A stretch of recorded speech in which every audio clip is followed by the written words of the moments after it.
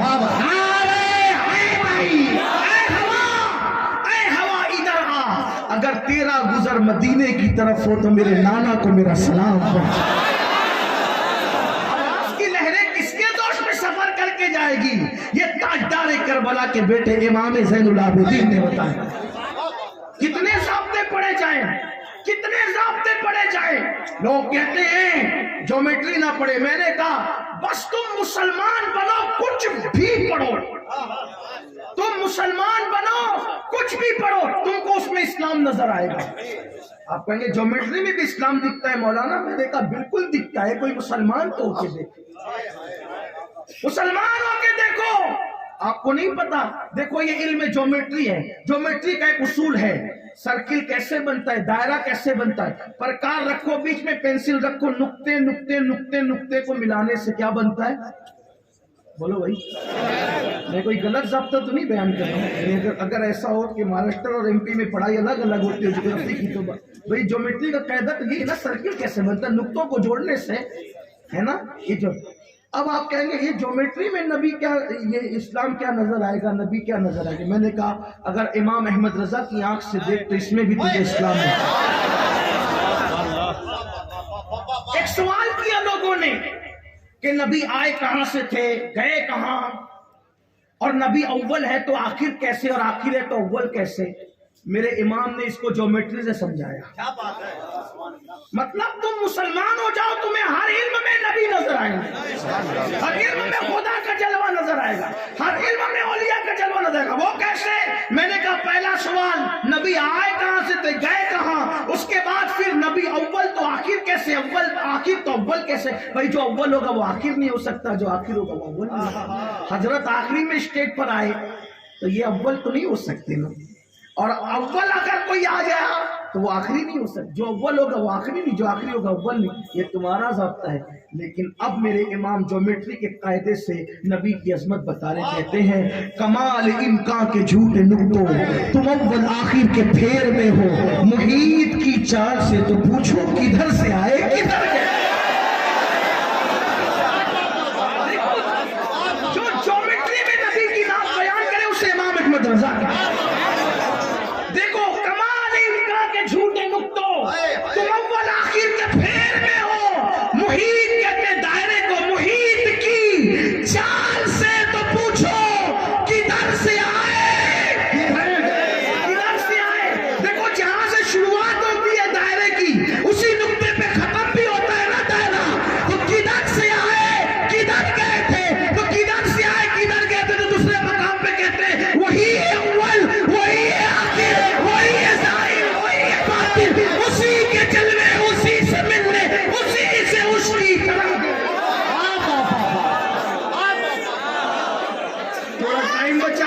صاحب کا خیال ہے مجھے تو عرض یہ کر رہا تھا جیومیٹری پڑھاؤ، الجبرا پڑھاؤ، سائنس پڑھاؤ. یہ فیثاغورس کا جو اصول پڑھتے ہو، یہ فیثاغورس کس کا دادا ہے؟ فیثاغورس حضرت سلیمان علیہ السلام کے غلاموں میں سے ہے. اور کس کس کی بات کریں؟ انگلش پڑھاؤ، دنیا کے سارے علوم پڑھو، لیکن پہلے اپنے بچے کو مسلمان بناؤ. کیسا مسلمان؟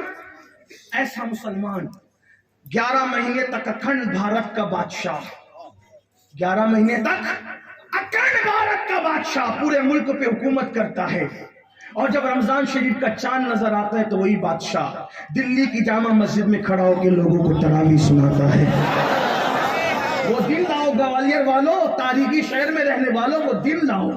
تمہیں محنت کرنی ہوگی علم پر، تمہیں محنت کرنی ہوگی علم پر، وہ دن لاؤ. آپ کہیں گے وہ کون سا بادشاہ تھا جو اکھنڈ بھارت پر 11 مہینے حکومت کرتا اور رمضان شریف میں دلی کی جامع مسجد میں خود تراویح پڑھاتا؟ اسی بادشاہ کو دنیا محی الدین سلطان اورنگزیب عالمگیر کے نام سے جانتی ہے. جب بادشاہ ہندوستان کا تراویح پڑھا سکتا ہے تو آئیے